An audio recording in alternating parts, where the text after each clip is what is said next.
Brett and I started dating 3 years ago, and 2 months later he got orders for deployment. He was a trauma surgeon with the Navy, stationed overseas most of the year, and our relationship became a routine of video calls and twice-yearly visits when he had leave. I'd gotten used to the distance, used to falling asleep with my phone propped on the pillow while we talked, used to marking calendar dates for his next stateside rotation. My friend Anna thought I was crazy. She kept pushing me to date other people, insisting long distance never worked, but I brushed her off. Brett was worth waiting for. He called every single day, sent care packages with little notes tucked inside, remembered every detail I mentioned about my life. When we did see each other, everything felt right. Last month, Brett mentioned he'd be in San Diego for 3 weeks of training before his next deployment. He said the schedule would be brutal, 14-hour days, and suggested we skip this visit to save money for a longer trip in December. But 3 weeks felt too close to pass up, and I wanted to surprise him. I bought a plane ticket without telling him and texted Anna my plans. She called immediately, asking if I was just showing up unannounced, what if he was busy.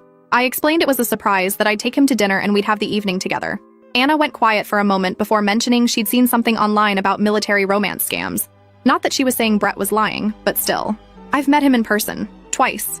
She backed down, though I could hear the doubt in her voice. The flight felt endless. I kept checking my phone, resisting the urge to text Brett, wanting to keep the surprise intact. He'd mentioned he was staying on base during training, and I figured I could get visitor access, or at least have someone deliver a message to him. When we landed, I took a cab straight to the naval base. The visitor control center was smaller than I expected, just a security checkpoint with a bored-looking clerk behind plexiglass. I walked up and explained I was there to see Lieutenant Brett Rhodes, that he was doing surgical training this month. She turned to her computer and typed, her fingers clicking across the keyboard.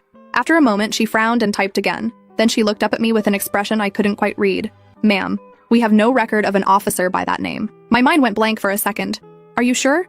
Brett Rhodes, trauma surgeon. He said he'd be here for 3 weeks." She checked again, shaking her head. She'd searched active duty, reserves, nothing. Could he be at a different base? I insisted he'd specifically said San Diego, pulling out my phone to show her our text conversation, explaining he'd been deployed for almost 3 years. She told me she'd get her supervisor. While I waited, another clerk walked past, an MP with sergeant stripes. I caught his attention and showed him a photo of Brett in his dress, the one he'd sent me for our anniversary. The MP studied it for maybe 5 seconds before handing my phone back. "Ma'am, that uniform is a costume. The rank insignia is upside down." The words didn't make sense at first. I stared at the photo, at Brett's proud smile, at the uniform I'd never questioned. "What do you mean, upside down?" He pointed at the screen, showing me details I'd never noticed. Wrong placement, incorrect ribbons, insignia that looked right, but wasn't. "Whoever sold him this didn't know what they were doing," he explained. "That wasn't a real Navy uniform." I left the base in a daze, my hands shaking as I got back in the cab. The driver asked where to, and I pulled up the return address from one of Brett's care packages, the one he'd said was his off-base apartment for when he had weekend leave. I gave the driver the address without thinking it through, without planning what I'd say or do. I just needed to understand. The neighborhood looked normal, residential, the kind of place where people had families and dogs and backyard barbecues. I paid the driver and stood on the sidewalk, staring at the house that matched the address. A sedan was parked in the driveway, a child's bike lying on its side near the garage. I walked up to the front door. My finger hovered over the doorbell, and I realized I had no idea what I was doing, what I'd say, what I'd find. But I'd come this far, and I needed answers. I knocked. A woman opened the door, a baby on her hip. 2 kids, maybe 4 and 6, ran past her legs, screaming something about whose turn it was for the tablet. She asked if she could help me, bouncing the baby on her hip. I explained I was looking for Brett Rhodes, stumbling over how to describe our relationship before finally introducing myself as Joyce, his girlfriend. Her eyes widened. She introduced herself as Melanie, Brett's sister, then looked behind her and back at me, insisting I'd better come in. I followed her inside. The kids kept running circles, ignoring us. Melanie shifted the baby to her other hip and gestured toward a door that presumably led to a basement, starting to say something about not knowing what he'd told me. I told her he'd claimed to be a surgeon deployed with the Navy. Melanie closed her eyes. Jesus Christ, Brett. She opened them again, and I saw pity there. He's not a surgeon. He's not in the Navy. He's been living in my basement for 5 years. I tried to process this. We'd been dating for 3 years, we video called every day. He wore the uniform. None of it made sense. Melanie explained he'd bought the uniform online. That video calling people was pretty much all he did. She pointed to the basement door, apologizing and admitting she'd had no idea he was doing this to someone. I walked to the door, opened it, started down the stairs, and there he was. Brett sat on a sagging couch in stained sweatpants and a gaming headset, controller in his hands, eyes locked on a massive TV screen. Energy drink cans covered every surface, the coffee table, the floor, the windowsill. Empty pizza boxes were stacked in the corner. He hadn't shaved in days, maybe weeks. The basement smelled like unwashed laundry and stale food. He didn't even look up when I reached the bottom of the stairs. Just kept mashing buttons, completely absorbed in whatever game he was playing. I stood there for probably 30 seconds. watching this stranger who looked like Brett, but couldn't possibly be the man I'd been dating. The man who called me every night and sent me thoughtful care packages and talked about our future together. I said his name. Nothing. I said it louder. He paused the game then, pulling off his headset and turned to look at me. For a second I saw panic flash across his face, but then it was gone, replaced by this weird casual smile like I'd just shown up for a normal visit. He said my name like a question, like he wasn't sure it was really me standing in his sister's basement.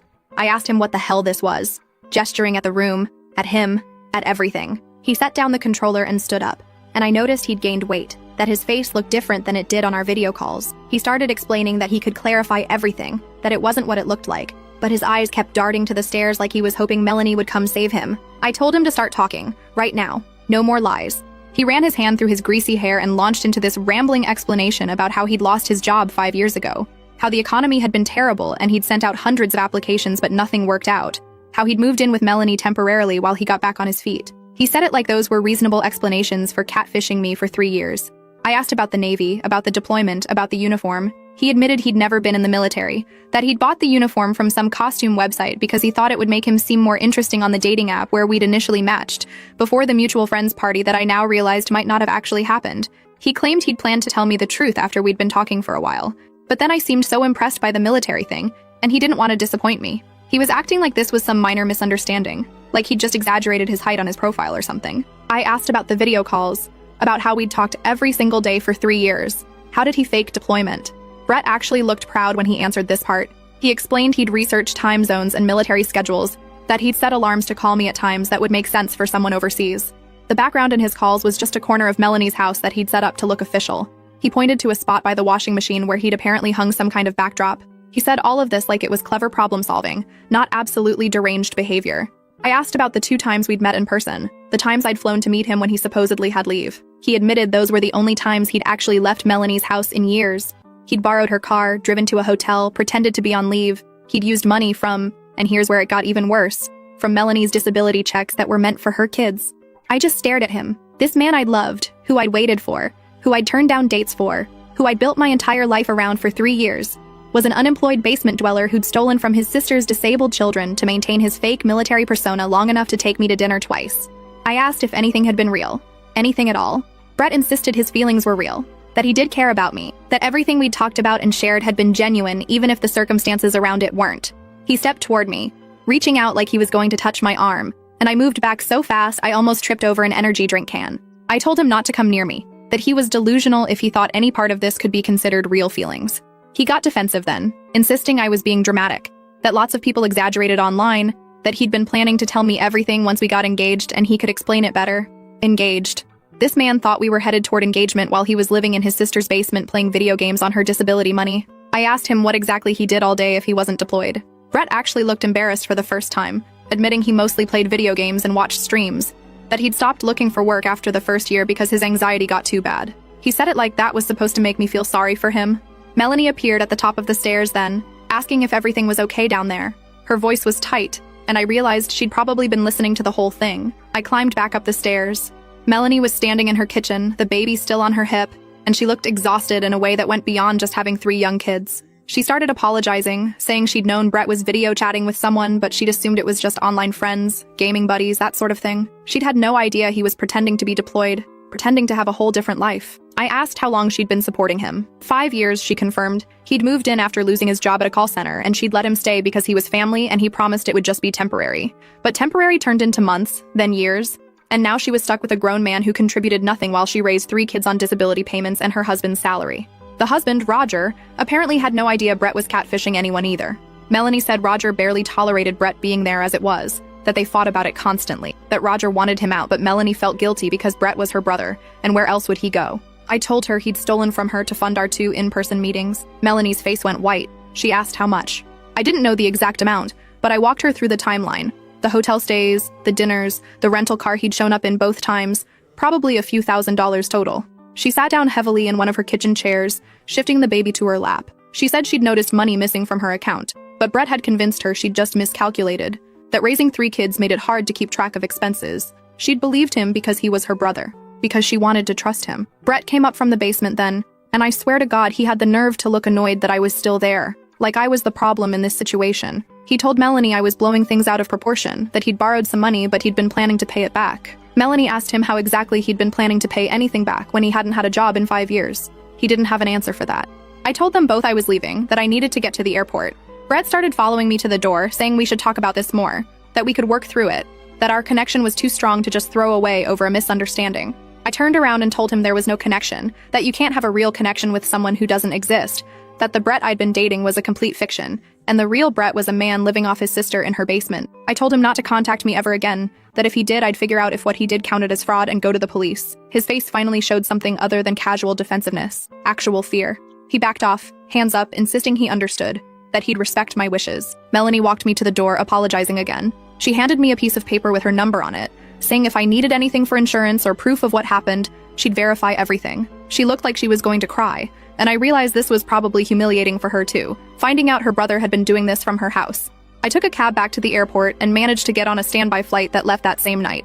The whole flight back, I kept checking my phone, half expecting Brett to message me with more excuses or apologies.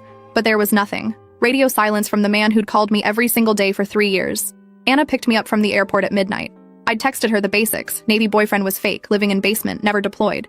And she'd responded with about 40 messages ranging from shock to rage to, I told you something was weird about him. We went back to my apartment and I told her everything while she made tea, and periodically yelled about what an absolute psychopath Brett was. She asked what I was going to do now, if I was going to report him or tell people or what.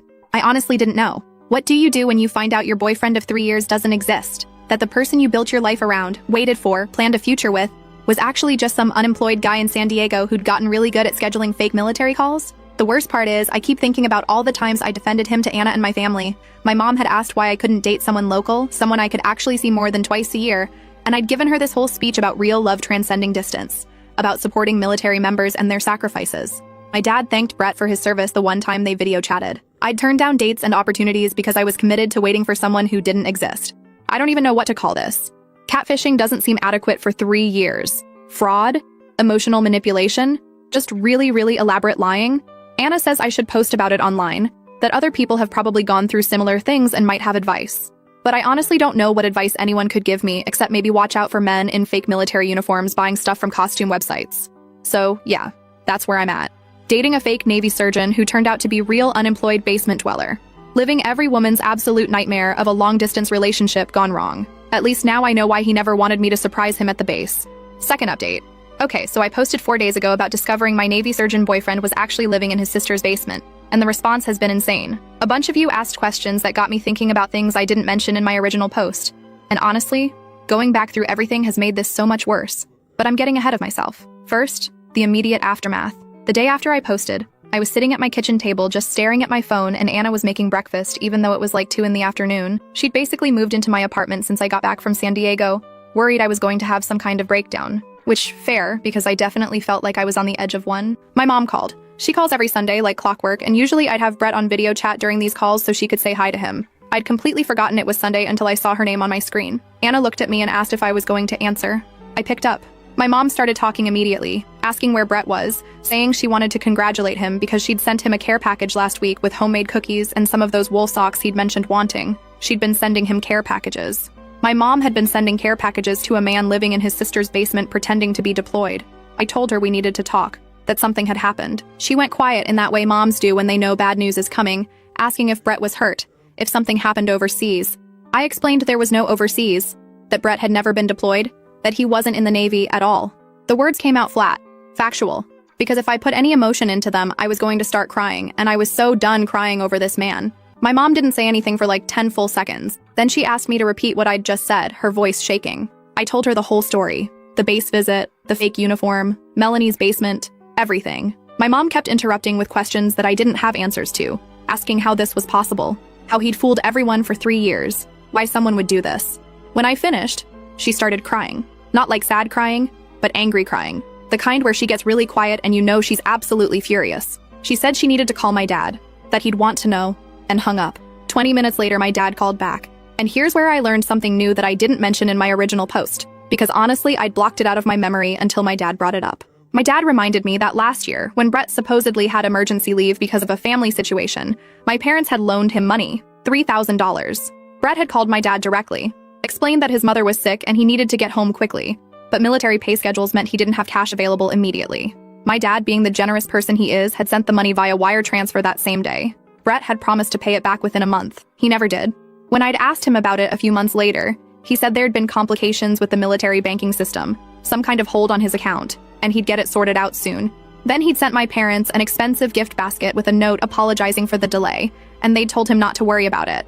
That family helps family. I had completely forgotten about this. $3,000 that my parents never got back. Money that Brett had stolen using his fake military persona and probably spent on video games or energy drinks or whatever the hell he did in that basement.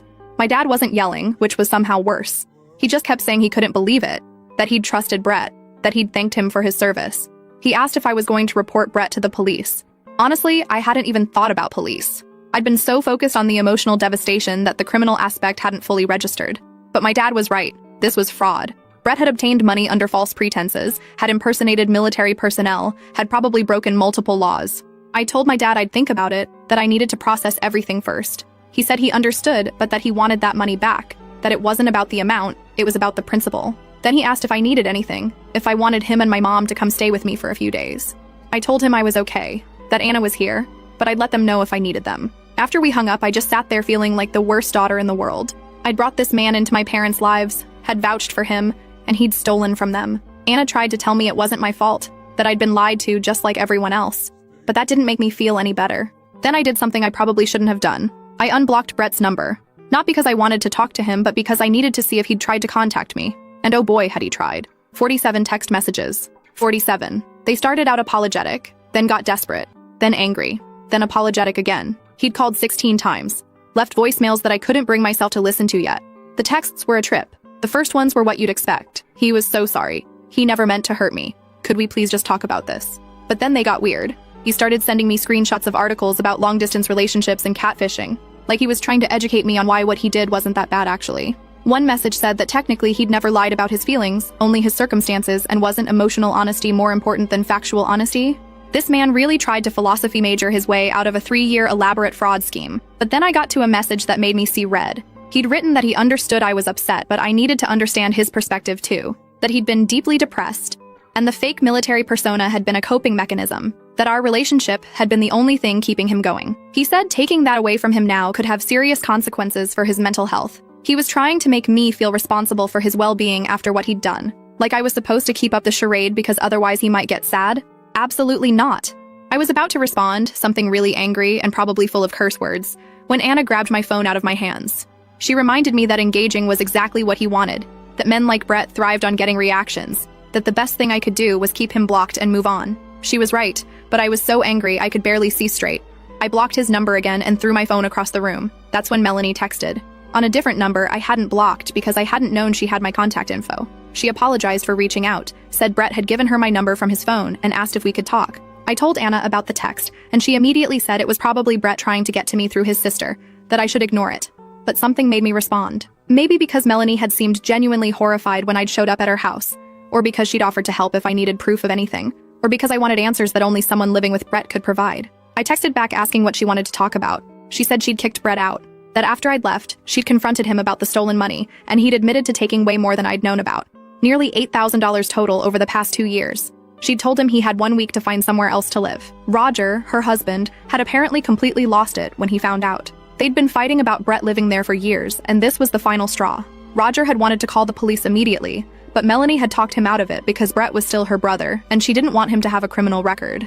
I asked where Brett was now. She said he'd been staying with their cousin Nathan for the past 3 days, but Nathan was getting tired of him too because Brett just sat around playing video games and eating Nathan's food without contributing anything. Then Melanie said something that made me realize how much worse this whole situation was. She told me she'd gone through Brett's computer after he left, not snooping but legitimately trying to figure out what he'd been doing with all that stolen money. She'd found his dating app accounts. Plural. Brett had profiles on 5 different dating apps. All of them had the same fake military photos, the same surgeon backstory, slightly different names but same basic persona.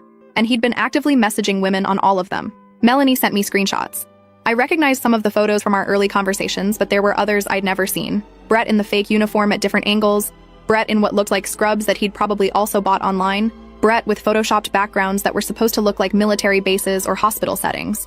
Some of the conversations she'd screenshot were recent, like within the past month, recent, while he was supposedly committed to me and talking about our future. He was out there chatting up other women with the same lies he told me. I asked Melanie how many women he was talking to. She said from what she could tell, at least 15 actively, but his message history went back years and showed hundreds of conversations. Some fizzled out after a few messages, but others had gone on for months. One woman he'd been talking to for over a year, someone named Patricia who lived in Seattle and apparently thought she was also engaged to Navy Surgeon Brett.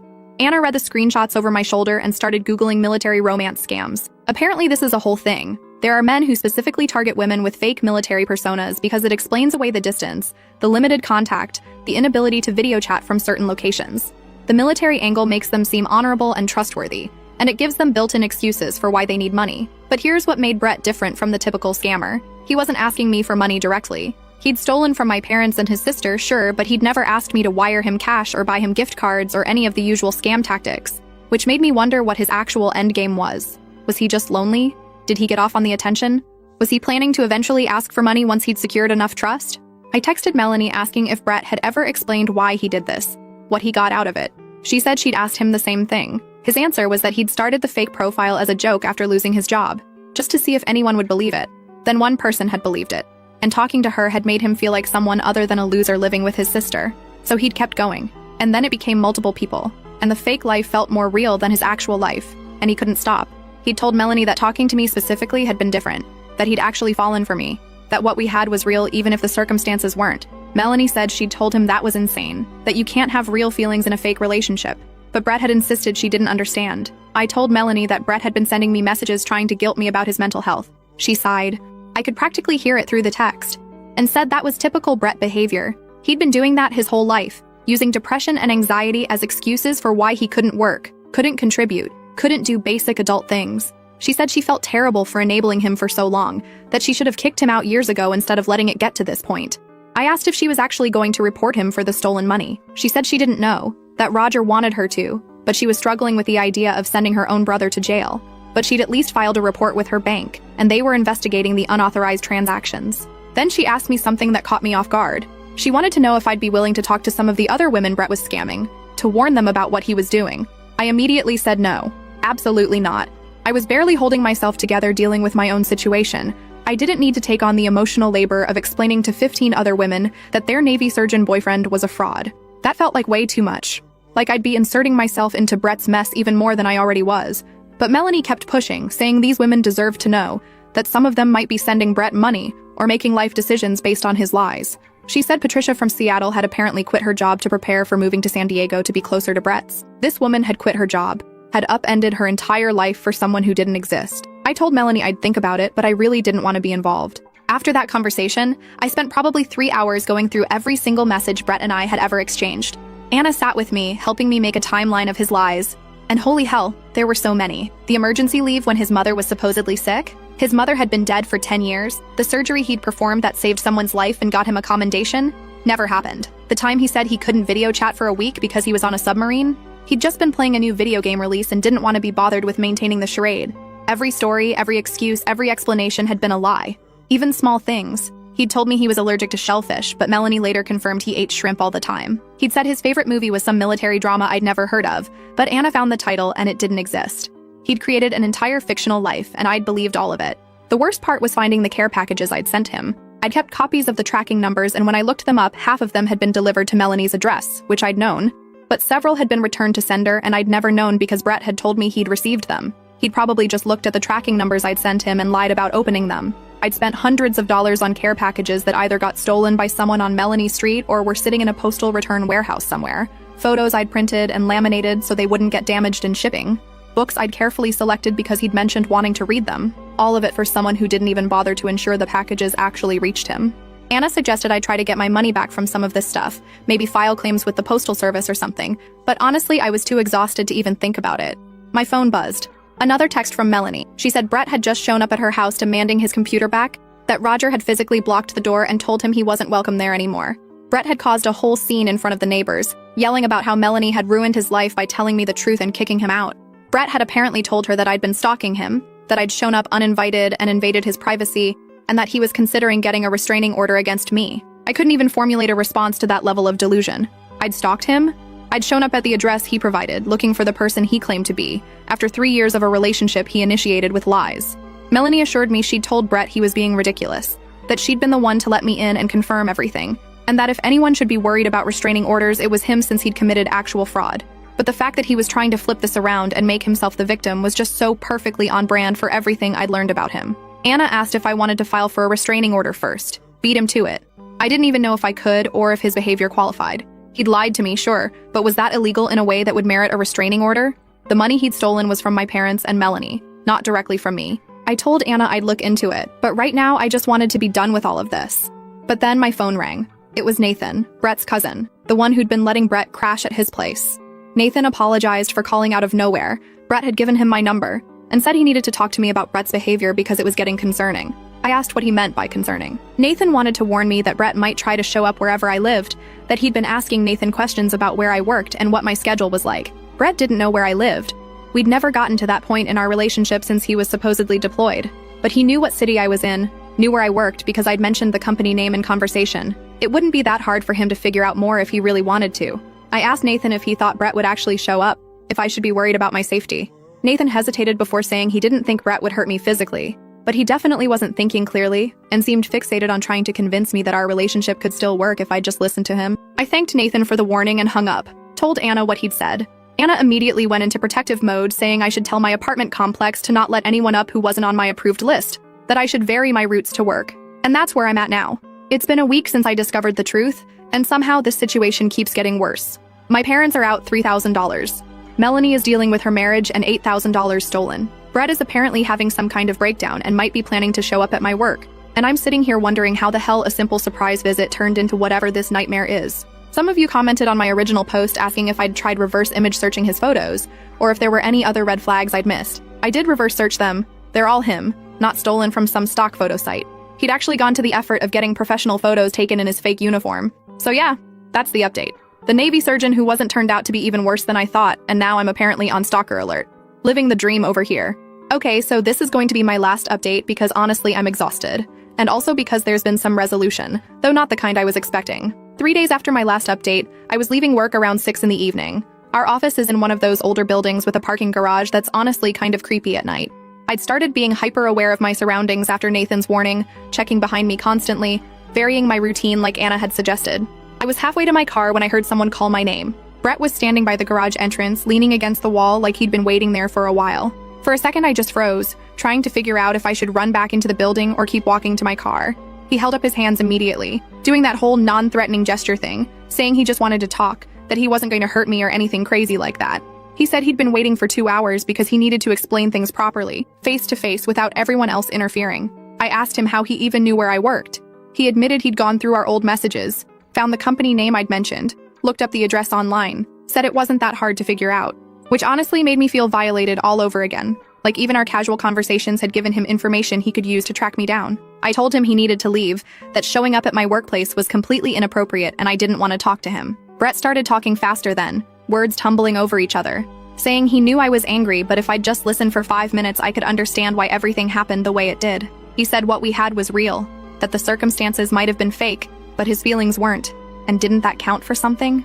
I asked him if his feelings were real when he was messaging 15 other women at the same time, if they were real when he was stealing money from my parents and his sister to fund a completely fictional life, if they were real when he spent 3 years lying about literally everything. He flinched at that, and for a second I thought he might actually acknowledge what he'd done. But instead he launched into this long explanation about how the other women didn't matter. They were just conversations. I was the only one he'd actually met in person, the only one who was real to him. He said the money was borrowed, not stolen, that he'd always planned to pay everyone back once he got a job, that he'd just been going through a rough patch and needed support. A rough patch that lasted 5 years, I pointed out. That's not a rough patch, that's a lifestyle choice. He said I was being cruel by cutting him off when he was clearly struggling with his mental health. And here's where I just completely lost it. I told him he didn't get to use mental health as an excuse for fraud. I told him I'd been depressed too, after my brother died 3 years ago. Something I'd shared with Brett during one of our early conversations when he'd pretended to understand because of his fake military trauma. I'd opened up about real grief and pain, and he'd responded with manufactured empathy based on experiences he'd never had. That wasn't mental illness. That was just being a terrible person. Brett tried to interrupt, but I kept going. I told him about my parents, about how my dad had trusted him, about how they'd sent him money when his fake mother was supposedly sick. I told him my mom had been sending him care packages with homemade food, spending hours baking cookies for someone she thought was serving overseas. I told him about the nights I'd stayed up late to match his supposed schedule, about the dates I'd turned down, about the 3 years I'd invested in a relationship with someone who didn't exist. He kept trying to say it wasn't like that I was making it sound worse than it was, but I wasn't having it. Then he said something that made me realize how truly delusional he was. He told me he understood I needed time to process everything, but once I calmed down and thought about it rationally, I'd realize we could work through this. That lots of couples overcame worse problems. That if I really loved him, I'd be willing to give him another chance. I asked him what exactly I'd be giving another chance. The trauma surgeon who didn't exist? The deployed military officer who was actually playing video games in his sister's basement? Which version of Brett was I supposed to forgive? He insisted there was only one version, that the core of who he was had always been real, that the military stuff was just window dressing. He said I'd fallen in love with him, with his personality and his humor and the way he made me feel, and none of that was fake. I told him I fell in love with someone who had discipline and dedication and was serving his country, someone who had achieved something with his life, someone who called me every day because he was committed, not because he literally had nothing else to do. The Brett standing in front of me had none of those qualities, and I wouldn't have swiped right on his real profile in a million years. That hit him hard. His whole face changed, got this angry expression I'd never seen before, and he told me I was shallow and materialistic, that I only cared about status and appearances, that this proved I'd never really loved him at all. The hypocrisy was stunning. He'd literally created a fake high-status identity because he knew women wouldn't be interested in the real him, and now he was calling me shallow for not wanting to date someone who'd been lying for 3 years. I told him we were done with this conversation, that I was getting in my car and leaving, and if he ever showed up at my work again, I'd call the police. He grabbed my arm, not hard enough to hurt, but enough to stop me from walking away. And that's when building security showed up. Apparently someone had seen us arguing on the camera feed and called them down. Security asked if everything was okay, clearly ready to intervene if needed. I told them this man was harassing me and I wanted him removed from the property. Brett immediately let go of my arm and backed up, hands raised again, telling security this was a misunderstanding, that we were just having a relationship discussion. Security wasn't buying it. They asked me directly if I knew him and wanted him there. I said no to both questions. They escorted Brett out while he kept trying to explain, kept insisting we just needed to talk. I heard him yelling my name from across the parking garage as they walked him to the street. I sat in my car for probably 20 minutes just shaking. Then I called Anna, told her what happened. She wanted to come get me, but I told her I was fine to drive. I just needed to hear a friendly voice. When I got home, my parents were already there. Anna had called them in a panic after I'd told her what happened. My dad wanted to file a police report immediately, but my mom had a different idea. She thought Brett needed one final confrontation to actually accept reality, something he couldn't reinterpret or ignore, with witnesses present so he'd have no choice but to face what he'd done. My dad hated this plan initially, but after talking it through, we decided to try it. We'd arrange a meeting at a restaurant. My parents, Anna, and my dad's lawyer friend Douglas would be there. I'd tell Brett directly that it was over and discuss the money, and we contacted Melanie to see if she and Roger wanted to participate somehow since they were all the way in San Diego. Melanie said there was no way they could fly out. They had 3 kids, including a baby, and Brett had stolen so much money they were barely making rent. But she wanted to be part of it, so we arranged for her and Roger to join on WhatsApp video call during the meeting. Anna contacted Brett from my phone saying I'd meet him to talk. He responded within seconds, still hopeful and delusional. When Saturday came, Brett was already sitting in a booth at the diner looking nervous but optimistic. His face changed completely when he saw it wasn't just me. Anna walked in behind me, then my parents, then Douglas. Brett asked what this was, why I'd brought an audience, accused me of setting him up. I sat down across from him and told him this wasn't a reconciliation meeting. This was closure. Everyone else positioned themselves around us. My parents in the booth behind Brett, Anna at a nearby table with her phone propped up, Douglas standing close enough to intervene if needed. Then Anna turned her phone screen toward Brett. Melanie and Roger were on WhatsApp video call, and I watched Brett's face go even paler when he saw his sister staring at him through the screen. My dad introduced Douglas as his lawyer, who explained he was there to witness this conversation and advise on potential criminal charges if necessary. I told Brett everything I should have said in the parking garage, that what he did was fraud, that the Brett I'd fallen in love with didn't exist and never had, that I'd shaped my entire life around someone fictional. When I finished, Brett tried to minimize it, saying I was exaggerating, that he'd just been trying to cope with difficulty. My dad stood up then, and just the sight of him standing there made Brett shut up. Through the phone, Melanie's voice came clearly. She asked Brett point blank if he understood what he did was actually morally wrong and harmful, not just a mistake. Brett looked at the phone screen, then back at me, clearly thrown by having to face his sister this way. He hesitated before saying yes, but that he'd been in a dark place. Roger's face appeared next to Melanie's on the screen. He told Brett that desperation doesn't excuse theft, that he'd taken $8,000 from a family with 3 small children, money meant for medical expenses and childcare. His voice was harsh, angry. Douglas explained that Brett had committed wire fraud, identity theft, and larceny, that the military impersonation alone carried federal penalties, that if my parents or Melanie wanted to press charges, there was more than enough evidence for prosecution. I watched Brett's face go from defensive to genuinely scared. He kept glancing at Anna's phone where his sister and brother-in-law were watching him. I told him what we wanted. Full repayment of all money owed. $3,000 to my parents, $8,000 to Melanie and Roger. No further contact with me whatsoever. And acknowledgement that the relationship was based on lies and was definitively over. Brett agreed to repayment and no contact, though he said it would take time since he had no income. But when it came to acknowledging the relationship was over, he hesitated. He said he still believed what we had was real, that I'd eventually understand that and change my mind. So I asked him basic questions about me, my middle name, where I grew up, what I'd studied in college, my brother's name. He couldn't answer any of them accurately because he'd never actually paid attention to who I was, only to how I made him feel about himself. I told him that wasn't love, that was narcissism, that he'd been in love with the version of himself that existed when someone believed his lies, not with me as a person. He said I was being cruel, that I was purposely trying to hurt him when he was already at his lowest point. My mom leaned forward and said Brett had no idea what cruelty actually looked like, that I'd been remarkably restrained given what he'd put me through. Through the phone, Melanie said she'd spent 5 years protecting him from consequences, and all it had done was make him worse. She said she loved him because he was her brother, but she didn't like him very much right now. He had 1 month to figure out a payment plan for the money, and if he couldn't manage that, they'd file formal charges. Roger added that Nathan had asked them to tell Brett he needed to find somewhere else to stay by the end of the week. Brett stared at the phone screen and asked where he was supposed to go. Roger said that was Brett's problem to solve, not theirs. Douglas gave Brett his number and said all future communication about repayment should go through him. Brett was not to contact me or my parents directly. If the money wasn't paid or a reasonable payment plan wasn't established within 3 months, they'd pursue legal action. I stood up to leave. Brett reached across the table like he was going to grab my hand, but stopped himself when Douglas moved closer. He said my name one more time, desperate. I told him goodbye. Not see you later, not we'll figure this out, just goodbye. Then I walked out of the diner with everyone following behind me. That was 5 days ago. Brett hasn't tried to contact me since.